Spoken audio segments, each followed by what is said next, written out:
Alors maintenant, aujourd'hui, nous allons faire un trou dans la pièce que vous nous avez fait précédemment.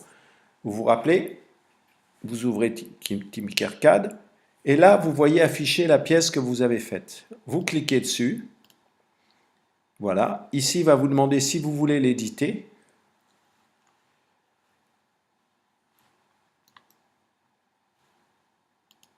Voilà.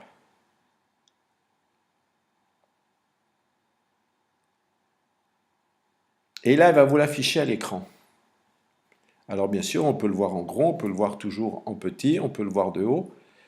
Ici, vous avez une petite fenêtre là où il y a un titre. Vous pouvez cliquer dans ce titre et marquer par exemple cube, triangle.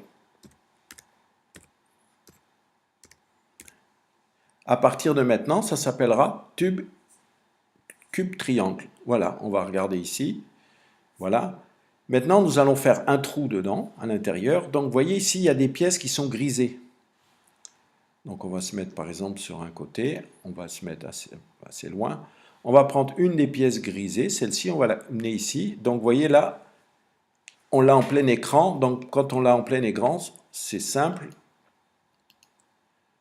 On fait ça. On joue avec le zoom. On voit que la pièce, elle a été mise ici. On va l'approcher. Oh, voilà. Du coup, on fait de l'approcher. Je lui ai changé la dimension. Voilà. Donc là, on va la rapprocher ici. On va se mettre devant. On va lui changer la dimension. Donc, on peut changer les dimensions directement en cliquant ici. Et je vais l'agrandir un peu plus. Voilà. Vous voyez? Donc, si je clique sur cette pièce-là, je peux l'agrandir, la diminuer. Mais moi, je préfère je vais faire un trou, par exemple, de 2 mm. Donc, je fais 2 mm ici. Là, je fais 2 mm. Je la regarde de haut pour voir si elle fait bien 2 mm. Mais le trou que je veux faire, il est en travers. Donc, qu'est-ce que je vais faire? Je vais prendre cette flèche ici, là, qui est en demi-cercle, et je vais basculer à 90 degrés. Maintenant, je vais regarder la pièce par son profil. Je vois que la pièce est ici. Donc, avec les flèches ou avec ma souris, je vais le déplacer au milieu. Je voudrais le descendre un petit peu. Je vais prendre la flèche noire ici. Je vais descendre un petit peu le trou. Voilà. Je voudrais qu'il soit à cette dimension-là. Je vais regarder de profil ce que ça donne. Vous voyez, de profil, elle ne traverse pas toute la pièce. Donc, je vais cliquer dessus et avec la souris, je vais le déplacer.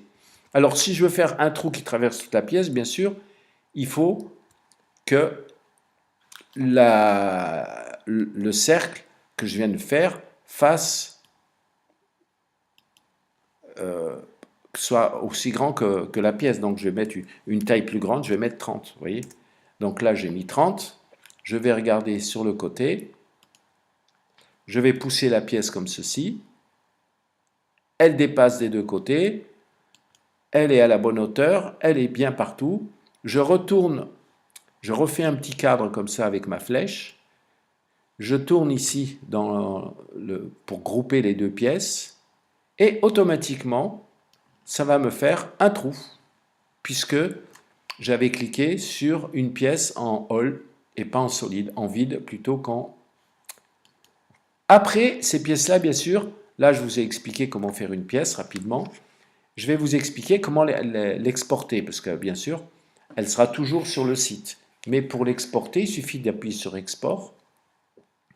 Vous ici, vous avez Objet, vous avez STL, vous avez SVG. Mon imprimante, elle travaille en STL, donc je vais appuyer sur STL. Et l'objet est parti dans mon ordinateur. Dans téléchargement, je retrouverai le cube triangle. Maintenant, regardez bien, si je tape à nouveau, Tinkercad, voilà, je vais ouvrir une nouvelle fenêtre par exemple, et que je retape Tinkercad comme ceci, voilà. il va me demander mon code, il va tout me demander, et il va arriver sur ma page Create Design.